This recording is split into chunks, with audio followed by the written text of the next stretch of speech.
The world's experiencing some tremendous economic divergences. Some were brought about by global conflict. Steven, sorry. Do you want to, just for your sake, do you want to start with that disclosure slide since the recording? Oh, okay. There you go. Um, there we go. And let's start. We're going through some tremendous economic divergences globally right now. Some have been brought about by the global conflicts, some by domestic strife, some due to the changing terms of global trade, and many born out of some really bad policy decisions, which as we go into 2025 makes it for some interesting challenges for investors where do you leave the things that have been working to go to the things that haven't, or do you stay where you are? How do you play it out? And I think we're in a very unusual period given the uncertainty that exists due to a bunch of things. One is trade uncertainty, which we've had actually going back for decades, which has been exacerbated with President Trump first time, and now with him as President Trump-elect coming in around for a second time. Tariffs are even a bigger issue, so we have more uncertainty around global trade.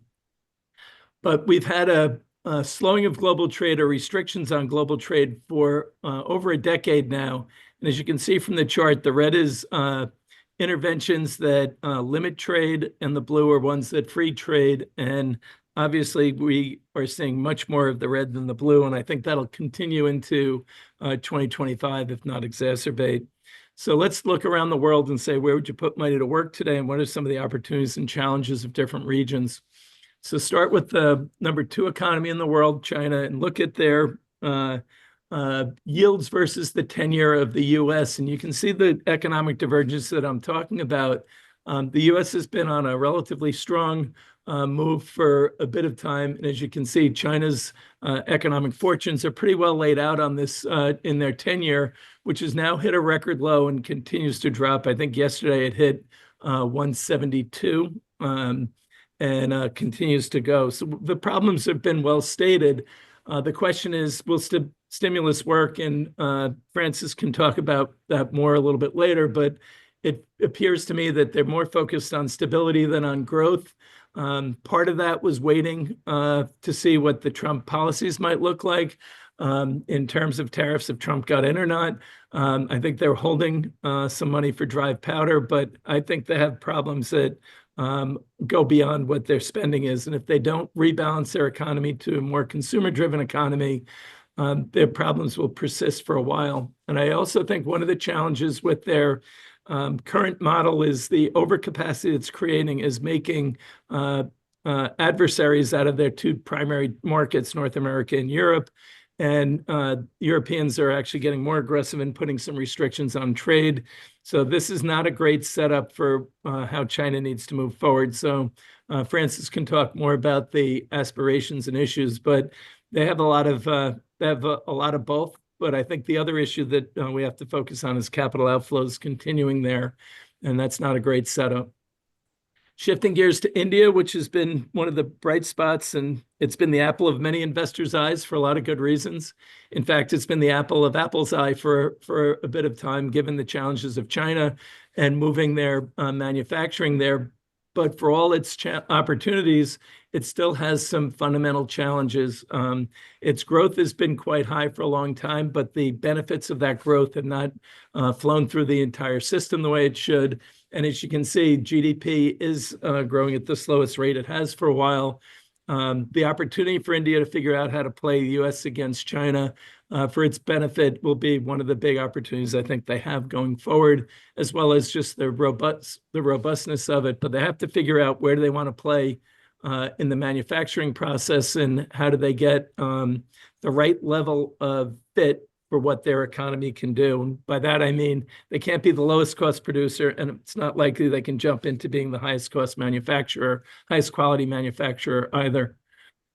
Shifting gears to Europe, the ECB is cutting their inflation and growth forecasts. They're going to continue to put through rate cuts, but their GDP growth is anemic. You're looking at below 1% for this year, around 1% for next year, and hopefully moving towards 1.5% for 26.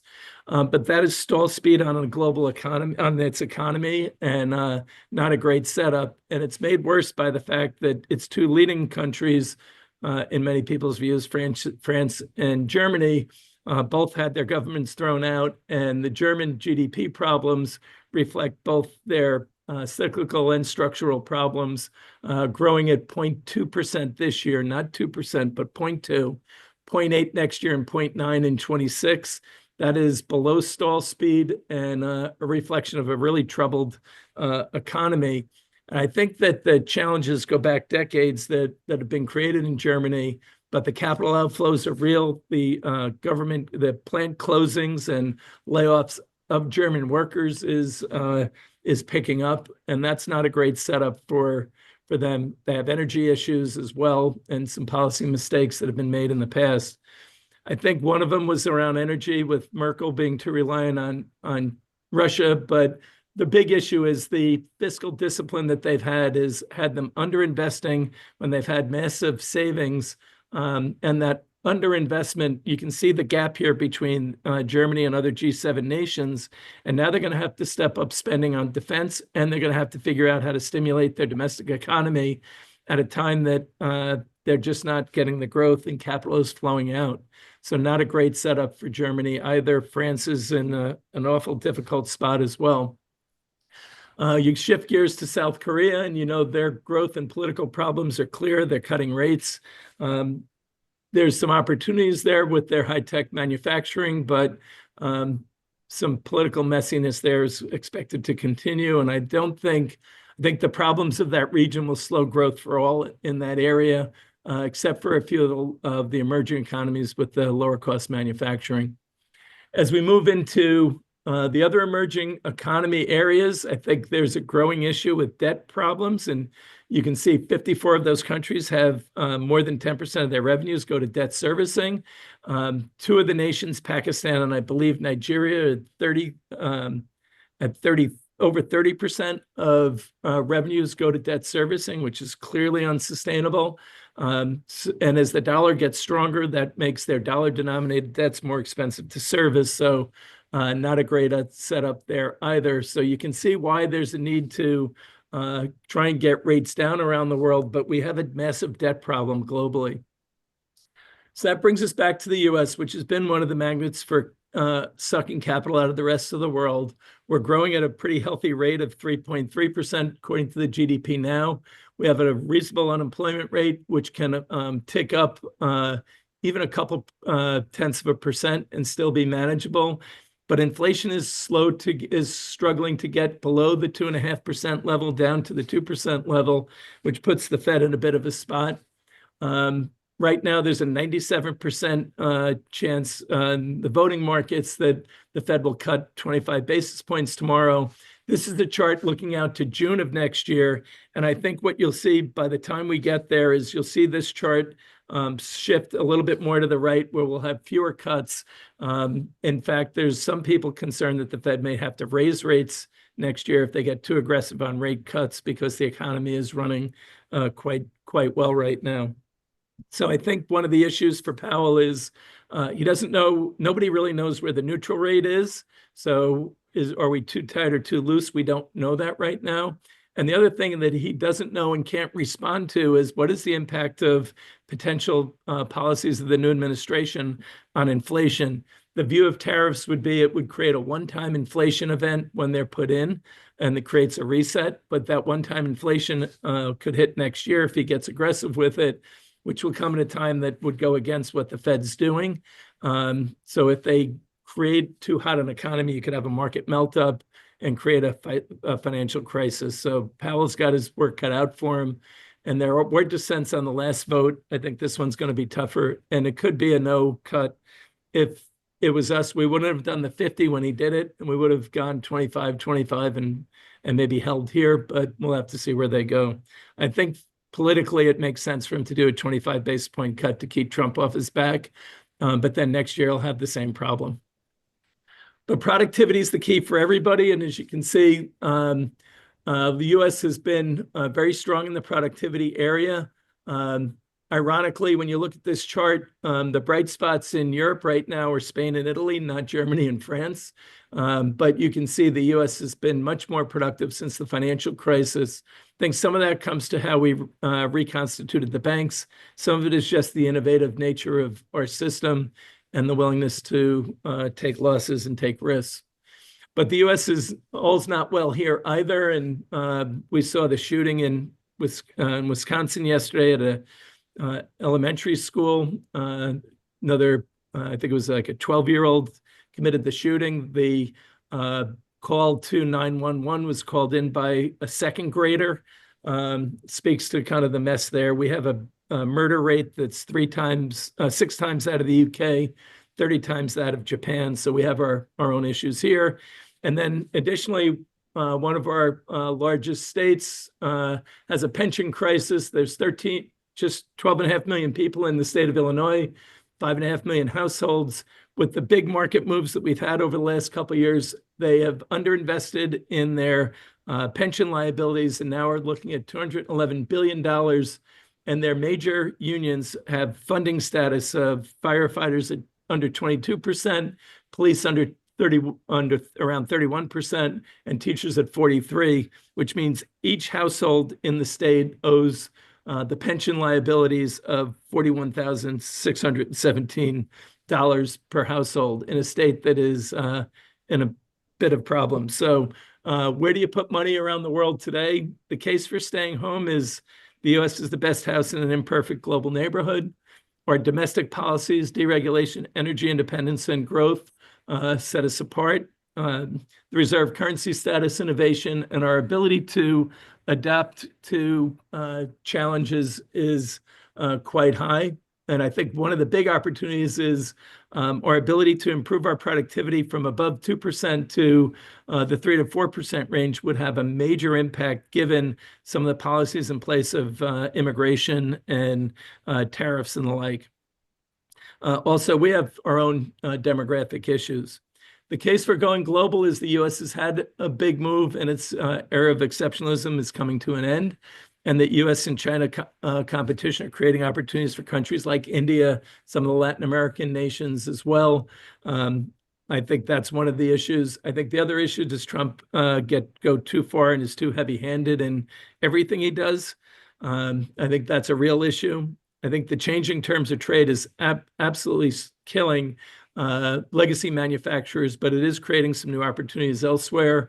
I think that's something that you have to see how that plays out, because in a lot of the emerging economies, whenever they have something really good going on, corruption comes in or they tax it and they undo that through bad policy decisions. So I think that's an issue.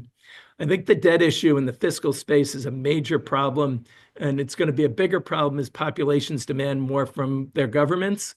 I think the global and domestic strife will continue to pick up, and that's going to further restrict growth.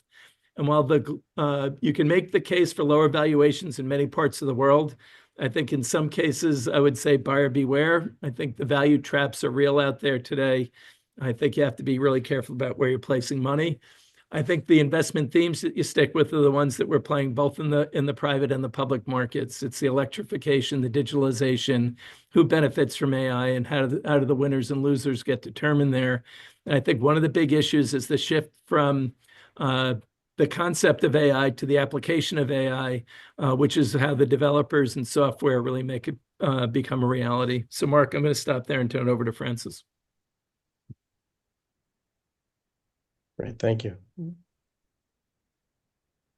Can I ask you a quick question, just a clarification or not? Sure. Mark? Yeah, Stephen, I'm just wondering, slide 14 or 15, I think, when you were comparing productivity, I believe, between the Yes. US and Europe, where would China fit on that graph is what I was wondering. I'd have to get that answer. But okay, I'm that's I'm fine. not sure. Francis, do you know the China productivity? Just in comparison, I was wondering how that might fit in. Francis, your audio may not be working. Yeah. Stephen, can I ask you a quick question? On that last slide, you talked about legacy manufacturers. Yep. Can you elaborate on that? Germany and China are getting slaughtered because of Well, Germany, they have an energy problem for one. Right. Yeah. There's a big one, but also the industrial policies of the US and China are killing countries that don't have counter industrial policies to that. And I think that's been at the Inflation Reduction Act, I think caught Europe by surprise. And they Okay. didn't, and now they're talking about doing their version of it. Draghi was clear they needed it. The ECB is talking about, or Brussels is talking about coming out with their competitiveness plan. But it's moving away from those guys to either lower cost manufacturers. In China's case, their wage increases actually were part of what's forcing manufacturing into other areas because their cost base got too high for the low end manufacturing. As they want to move up to advanced manufacturing, they needed to raise wages for that, but you lose part of the market. And I think they're now caught in between the tech wars in China as to the US bring manufacturing home. Do people want to play under their rules? And IP is a threat is still a big issue. So I think those are the kind of the challenges there. Got it. Thank you, Stephen. I Mark, think is Francis, he left and is coming back. I think his Okay. audio will be. Joel, I'll look when Francis is on about the China's Okay, productivity. I don't know that off the top of my head. that's okay. Just curious about how those things all fit together, you know? Just Stephen, what kind of structural reforms would Germany need to do, given I mean, they've been dependent on Russian gas for decades, and actually that was an issue during Cold War times, where the US was really concerned about Europe's reliance on Soviet gas. So this goes back several decades. What kind of the head in the sand issue was a big issue. They just put their head in the sand. They had Yeah. their head in the sand for too long. Right. I'm actually I think the Draghi plan and those types of policies to stimulate, but I don't think any one country there can do what they need to do again, because I think the global markets have now the scale of competition is so great when individual companies are bigger than the economies in terms of market cap to GDP. It's not what they were looking at 20 years ago. And Yeah. so I think that Europe has a problem, which is maybe too hard to solve. It's that they need to play as one market to the rest of the world. And I don't believe they can get 28 countries to figure out how they do that, particularly after the way they handled the financial crisis, where the South got kind of screwed in that and they had to, take the pain. And now that they've taken it and they're doing much better, how are they going to say, yeah, let's go bail out Germany now and France, if that was the case, or let's create policies that benefit them so that we can get them back on track? I think it's going to be really tough. So I think the biggest issue is the lack of leadership, and they're too slow to react and too wedded to their nationalistic views when they need to play with scale on a bigger basis. Can we just pause for a second, Adam? Francis, can you test your audio? No. You want to use your phone?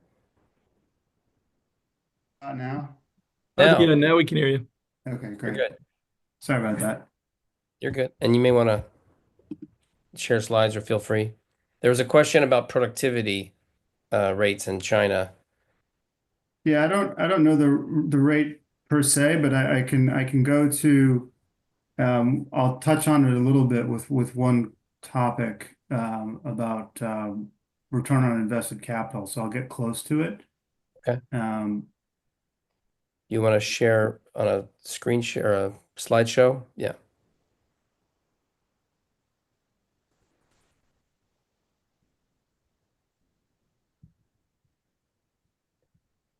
You may need, yeah, Stephen Burke's the expert here.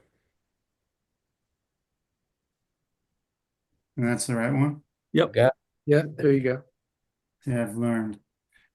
So I've distributed or Mark distributed an article that we had published based upon some of the slides that we had from the last round, and I just wanted to do a quick recap of some of this regarding what's going on with the trade situation in China, as it relates to Trump. And I wanted I'm not sure how many people in the call have access to the last meeting that we had, but I was talking about basically there are these guiding principles that Trump has. They're basically around trade agreements that we've had, include phase 1, phase 2, WTO, and then he's also very concerned about trade balance and security. The main focus of these things are these points on the right-hand side, where we're trying to sort of protect intellectual property, and it's really about market access and reciprocity. But there's a whole host of very specific issues that Trump is focused on, and the issue for us right now is how is China going to respond? And I think they're going to sort of take a page from Trump's playbook and tell him to go pound sand in some shape or form, which is a nice way of saying we're not going to pay any attention to what Trump is asking for. And that's basically what they said in response to his first set of requests way back in 2016, 2017. And it took about 2 years for them to begin to negotiate, and then almost another 2 years for the phase 1 trade agreement to get signed. The phase 2 has never been signed. It's been drafted. It's out there. But what China's response is basically going to be at this point, I think they're going to say, we're the protector of free trade. You're going to see these types of pronouncements on the world stage, and they're not really going to do very much to respond to Trump. And then what we've seen over the last 6 months is that there's 2 years to create.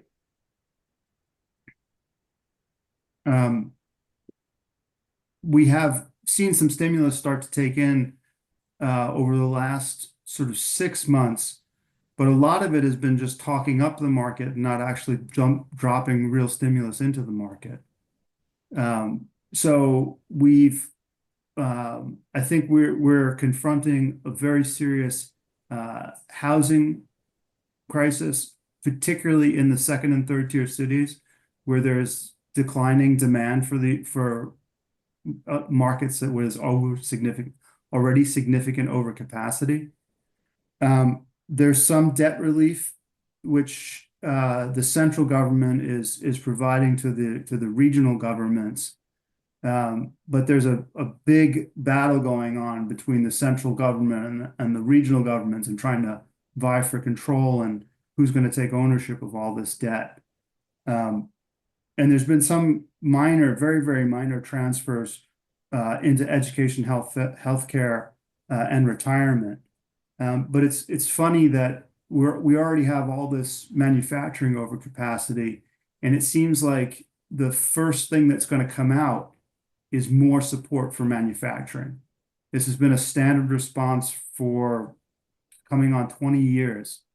And it looks like that they're trying to gin up consumption by pushing money to the manufacturers, increasing capacity, and driving down the costs of products on the market and increasing consumption via employment growth into manufacturing and lowering prices on products, which again, they're going to dump that onto the global markets. I think we're going to, there's a couple of things that I think are important to keep in mind. The debt to GDP ratios have been increasing dramatically. They'll continue to move north in this direction up to 120%, 100 by 2029, and then deflation. We're at about basically deflation right now. We're at 0.2 in 2024, which is the inflation rate. Where I wanted to talk about return on investment capital and sort of its relation to productivity.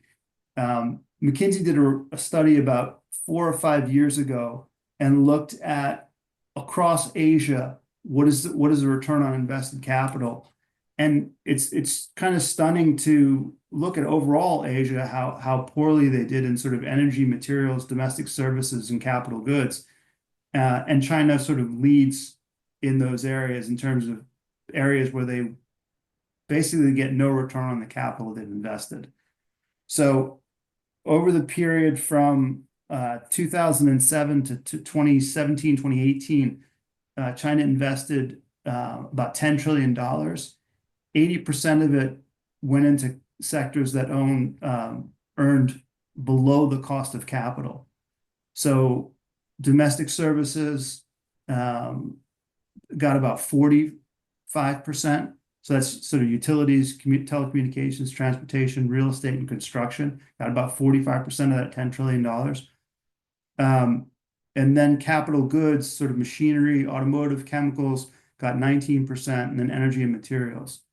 And so China has been one of the biggest challenges here for investors is that it's certainly from a direct equity perspective, it's been dismal returns to capital. And again, going back to some of the earlier work that I shown people, last week we had a question about whether or not this reform or confrontation direction that I thought China was heading towards, this decision point in 2026 or 2027. I want to clarify a little bit because I think I misspoke. What I'm saying is that basically we have 5 different scenarios that were playing out for China. So there's a shaky one, a confrontational one, a successful one, a restrained one, and a reformed one. We think that China is shaking towards something, and we don't really know what it is. So when I go back to this slide, I'd say that there are internal and external factors that are going to be pushing and pulling on China, mostly around socioeconomic stress and state control that are pushing and pulling at China, and that the direction leads to a fork in the road where we have either reform or confrontation. From an investment perspective, I think where this leaves people is that the 2 main things that are happening is that if you're a manufacturer in China and you go visit your distributor or your importer in the United States, they will tell you, we're interested in buying from low-cost countries as long as it's anywhere but China. And so manufacturing for assembly or final assembly for exports to North America in places outside of China are, particularly Mexico, Vietnam, Thailand, are all, I think, relatively good bets. And the second one, and there's a whole host of things that are going to happen around that. For example, real estate or growth and consumption in those markets as well, I think will continue to be strong. But the second thing is I believe that I'm a little bit optimistic in the sense that while we're experiencing all this generational change in leadership and dislocation that Stephen was just talking about, I think that there are certain pockets of hope. And one of the things that I've witnessed recently over the last 4 or 5 years in China is the explosion of certain differentiated products, which are getting sold into the consumer markets within China. So I've been encouraging clients to focus on the top tier cities in China to find those classes of consumers that want some of the things that are not readily available and that the North American and European markets are very good at developing. So, for example, Lululemon was a business that basically didn't exist in China in 2017. They're this year a $1 billion business, the second largest business for them globally after. Actually, I'm sorry, third. They're still behind Canada and the United States, but they're going to displace Canada, I think, next year. And you'll see that also with luxury goods and things like that. And so I think it's important to understand that the consumer market will continue to be very attractive, even notwithstanding all of this noise and problems that many of which Stephen just talked about. I think that's all I wanted to say for today. And I think that Mark had distributed the article that I had written. I didn't know if anyone I'll put wanted it to in the leave some chat, time too. to discuss some of that stuff. Yeah, I'll throw it in the chat. All right, questions? Comments? I got interrupted there right at the end. Oh, go ahead, Adam, unless I can weigh in. No, go ahead. Go ahead, Joel. Okay. I'm interested in, we look at Germany kind of, I guess, somewhat collapsing now.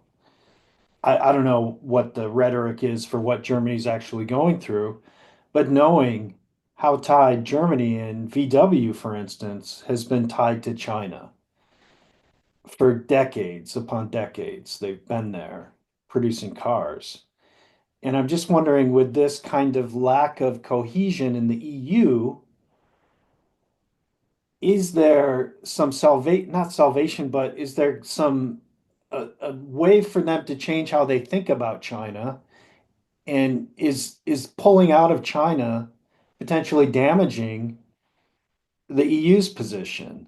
Perhaps not, but I just feel like knowing the connection between Germany and China, stepping back from manufacturing in China seems like a real step back as opposed to maybe leaning into that a bit more, but also understanding the consumer market in China, which is probably the biggest auto market now in the world.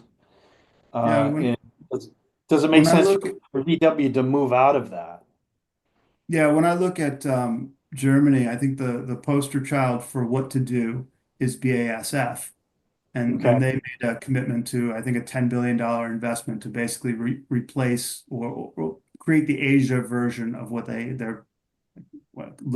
can't remember the name of the town where they have this, they're huge, they have 200 or 300 factories in one location that creates all these chemicals. VW, and this is true of many of the OEs, sort of General Motors, Ford, they, I think, first of all, our politicians had a dereliction of duty for not pushing China to provide the 100% ownership of production of vehicles. So China committed to that in 2003. They said in 10 years we'd be able to do that. Tesla was the first one that got 100% ownership of their facilities. And so for most of that period, these international OEs didn't focus on new product development. And, someone like GM is still peddling a vehicle that is, a decade behind the times. So when these CEOs stand up in front of people with a straight face and say, "Oh, we're taking a write down in China because the evil Chinese empire is killing us," they killed themselves. They're so responsible for their own mistakes. So the market's here, and I don't think the ICE vehicles that are being produced by no one creates a Benz here. There's no real product that can displace the Benz or a good BMW. So I think the EVs are it's going to be a bloodbath. There are 100 OEs in the EV market. No one's making any money. Again, I go back to the return on invested capital. How long can China not make money? The other element is the dumping that's going on into their markets is a problem, Joel, that creates political issues for how they play it out as well. And that's a real issue. I mean, China's overcapacity in autos is so big right now that it is creating a problem for all the other countries. Particularly, and Germany is the poster child for that because they wanted the mantle of being the world's largest exporter of cars. So you can't have it both ways. And the dumping is not just a US or European thing. They're the Australians, the Argentinians, the Brazilians, Jamaicans, like there's just so many people. that have a beef with China about excess capacity. So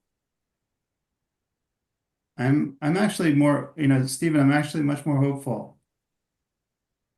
Of what? But yeah, I That know, I'm just saying this is where it is right now. Where would you invest? And it's in the next 12 to 18 months. I think the US is probably a little stretched in valuation, and the other places are undervalued in many cases for good reason. Yeah, I think from a direct equity position, it's going to be very, very difficult for the um, 5-year time horizon. But I think we're at a generational shift of leadership around the world, and it's going to be messy. But the question, I guess, for me is more of it's not a quarterly or an annual investment return. It's more about where would I want my money to be 5 years from now, 10 years from now.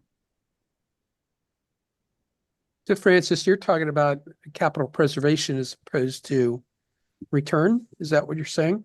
Both. I think that the issues that we face today are forcing us from a capital preservation perspective to hide. And that, if I'll go back to Lululemon, if Lululemon didn't invest through the pandemic, maybe it's a special case because people did a lot of yoga during the pandemic, but in some ways it's not. I think it goes back to what is happening fundamentally on the ground with how do young Chinese consumers want to spend their money.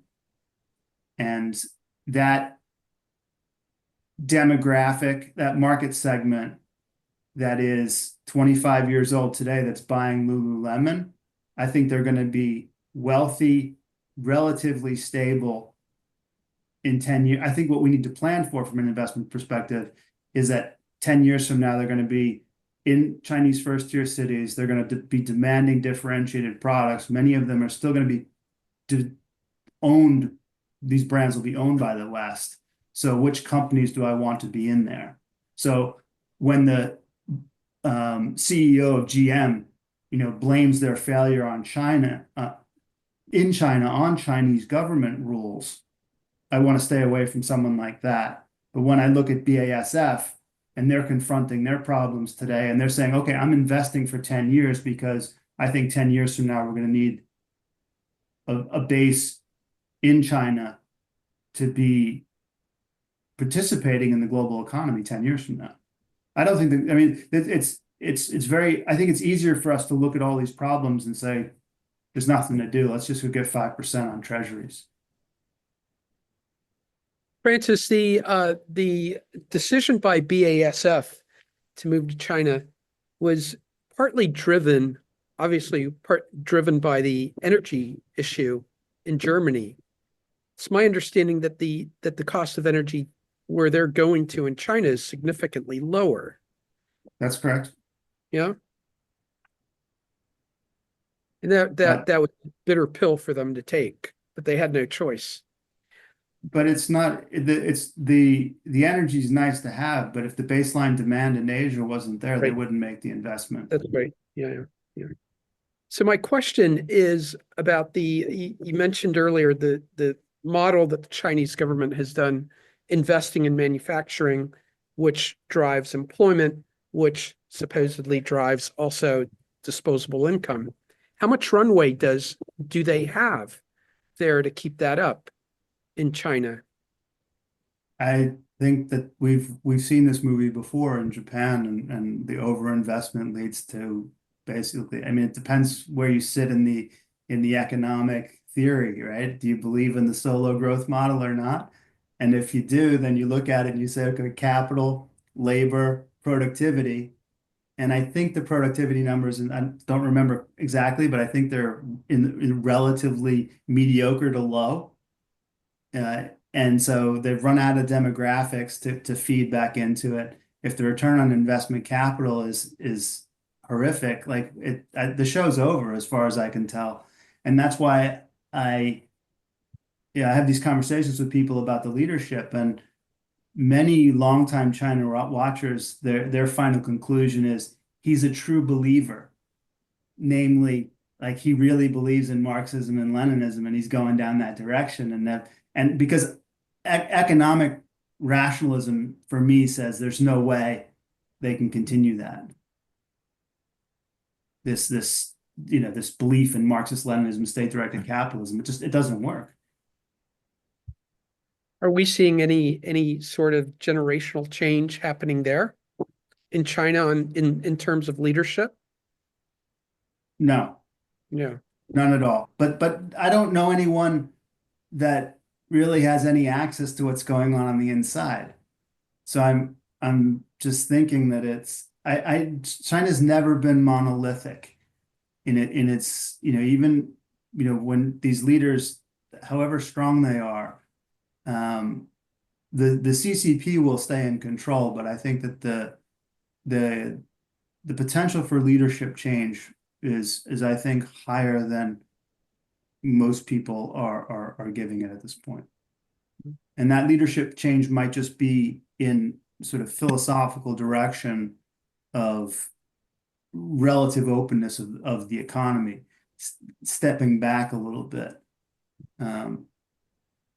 Although I saw that quote, was it a couple of days ago, we need to be prepared to use the sword within to all these, otherwise we're going to purge to keep power. Correct.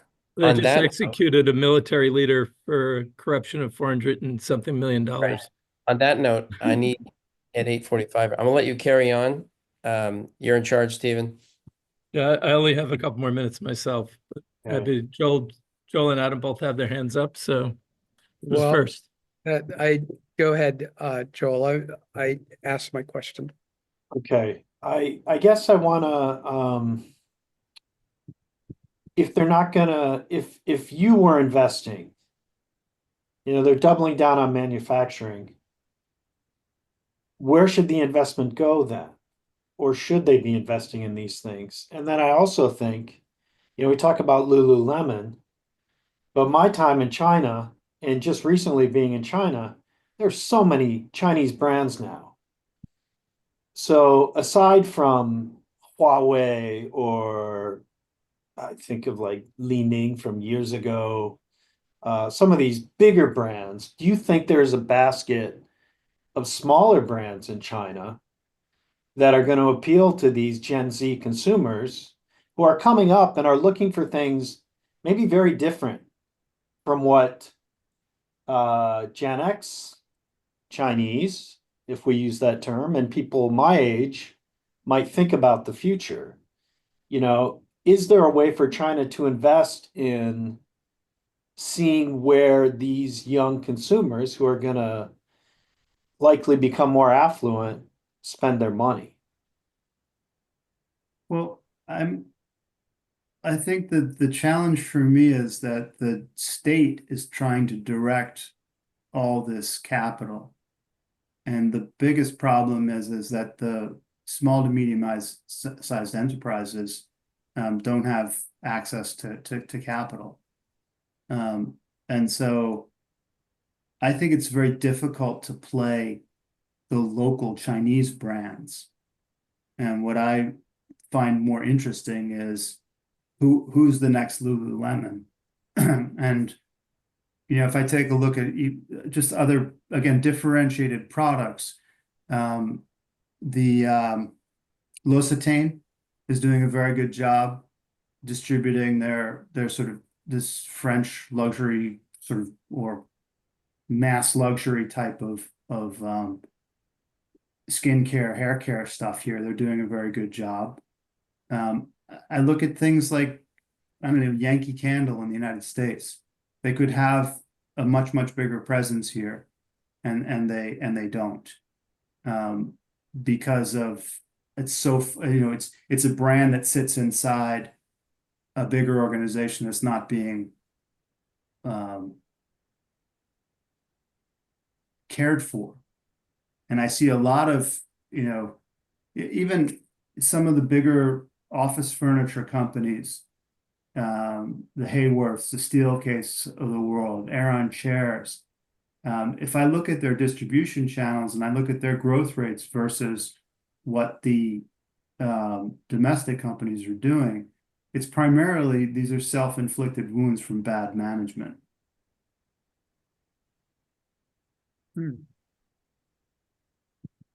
Francis, So- there's a question, how focused is China on renewable energy or agroforestry like African and other regions?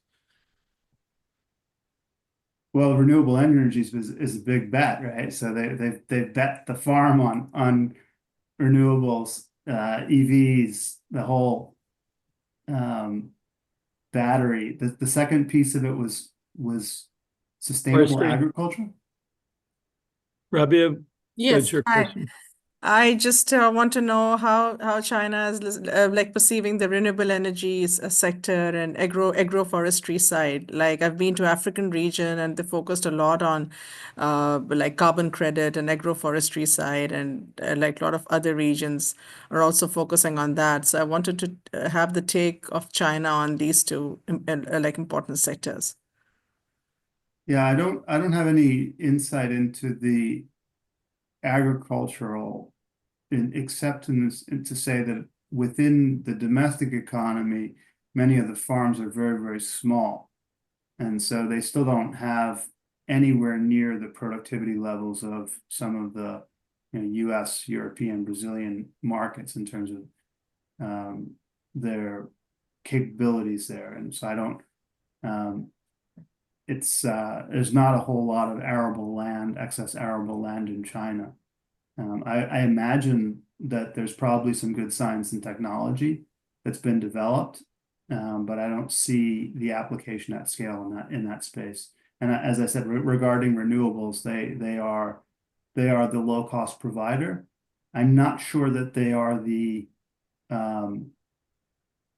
technological leader outside of battery technology. So for example, in storage and distribution, smart grid type of stuff that's being installed in the United States right now is still domestic US produced product. And so it's not as dominated by China as the news might lead one to think. Oh, thank you. Thank you. And speak a little bit to some of that agro question. I mean, company I used to work for and still do work for, Amway, and their Nutrilite brand, has been building, has a scientific research center in agriculture space outside of Shanghai. And also, I know that that company has a lot of partner farms in China. It is smaller scale, but I know that is organic based agriculture in general. So I think that's, that stuff's If you could happening. share something, some page or something, or some link for that Okay, particular. I can pick something Thank up. you so much. Thank you. Can I ask one other thing? I Sure. mean, I just feel like we talk about this kind of G0 world that Ian Bremmer talks about, but I just feel like outside of the US and outside of China, it's like China and the US, and I don't want to sound negative, but who's a bigger pariah these days? I mean, if we think beyond economics and think geopolitics, how are people in China looking at the US? How are people in the US looking at China? But how is the rest of the world looking at a world that is kind of dominated by this Chinese planned economy, Marxist-based system versus our constant need for, we've just world police force type stuff that the US is involved in. And I think with Trump flexing and doing the things that he's going to do, the conflicts are going to definitely start driving perception and maybe where our economies end up. I mean, I'm speaking broadly and I'm no expert, but I'm paying attention to these things geopolitically. I don't know if there's a question there. It's maybe a rhetorical statement. Well, there's a nihilism almost and self-loathing Yeah. in the US right now, which I really don't understand. And I'll put this in the context of um, I've had the article that we published on Friday. We had a few people respond to me saying that, China's not to blame for the situation, or the US is crazy. And I'm like, well, at a certain point, it was an asymmetric battle between the United States and China for a very, very long period of time. And the US is fighting back right now. And it's a dirty fight. It's because it became a street fight 10, 15 years ago. And the US was being a gentleman about it. And it's just there's no longer space to be a gentleman in this fight. And so I think I find it very, very difficult for the global South or the Europeans to look at China and they're being forced to choose sides at this point. I find it very difficult for them to think that the world order that Beijing is trying to produce with their friends in Russia, Iran, and North Korea, that's something that they want to be part of.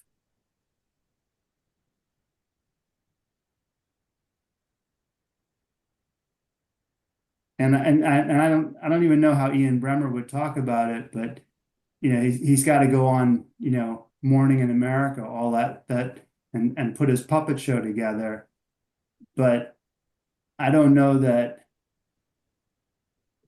Yeah, it's kind of, I don't know if you follow John Mearsheimer at all. Yes, I do. Yeah. I mean, Yeah. it's a different world, right? So I watched a video the other day of John and I don't know if you know Alexander Dugin, the philosopher, the Russian philosopher. yes, Fascinating 3 hours. Okay, 3 hours, but there's a lot to be unpacked in that 3 hour interview. Could you put his name in the chat just so I have the spelling? Someone? Adam? Sure. Sorry. Sure. And Adam, there was a question on the BRICS thrown in, and you're more familiar with the BRICS than I am. Do you have any take on merging? And then the question of Egypt and Ethiopia was thrown in. Egypt is going to be an interesting one. We see what plays out in Syria, but any thoughts on the BRICS? Yeah, the BRICS are, they're still trying to find their way. Are they a political bloc? Are they an economic bloc?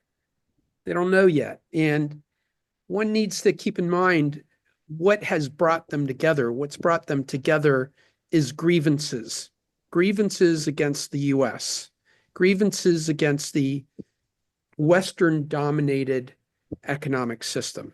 Yeah. Now, that is their only really alignment together. So you've got a collection, an eclectic group, people, countries, really underwritten by China, because China is the second largest economy in the world. Without that economic engine, you wouldn't have BRICS. And on top of that, the political cover that China provides that organization as a permanent member of the UN Security Council. So I think BRICS is still finding their way. And we'll see. I don't believe BRICS will come up with a currency that will replace the dollar. That's not going to happen in my generation. It's not going to happen in my children's generation. Mm-hmm. And I don't see China being that replacement. The renminbi doesn't have the global liquidity that the US dollar has, or the EU has, or the euro has. it will take a lot of time to get there. And Adam, I don't think an autocratic nation will ever be able to be the reserve currency of the world. With a closed yeah, capital I account. agree. I agree. So it's just not, it just doesn't happen that way. So what they're more likely to do is continue their swap arrangements to de-dollarize the dollar. But there's only so far they can go. And when you have a crisis, capital screams to the US. Exactly. And that's also- what we're seeing today. All the But money's I coming here. That sounds very zero sum too, though, Stephen. I mean, so I only say that, I'm not being critical, just that China, yes, it's autocratic, but what can China become? Well, So if it depends. that's what I'm saying. Can they move away from this ham-fisted approach? I don't know if it can happen, but seeing the younger generation and what they may bring, I'm hoping in the future there are more options. Not necessarily, there are more options for the world to choose from to regenerate. I'm sounding like a true idealist here, but I think the conflict that where we're not in sync, Joel, is I think you're right. If she wasn't Exactly. running the country, I think there is a chance for that. But while he's there, that's not the way he's going. He's going the opposite of that. And as No. long as he's in power, that's the problem. And my take for your question earlier about the US and China, I think there's a lack of leaders everywhere in the world. I can't find a country that says that's the one I admire most. Right. And I think that is a problem. And I think that's going to be a problem that holds back all these other nations from realizing what they can be. So I think that until we get real leaders who are focused on doing the right thing, not being in power, I think we're going to have that problem. So I take it from a realist perspective, I don't lean the US or lean one other way. I just call it what I see is economically and politically what I'm seeing. And I'm not seeing anyone who's doing the right thing there to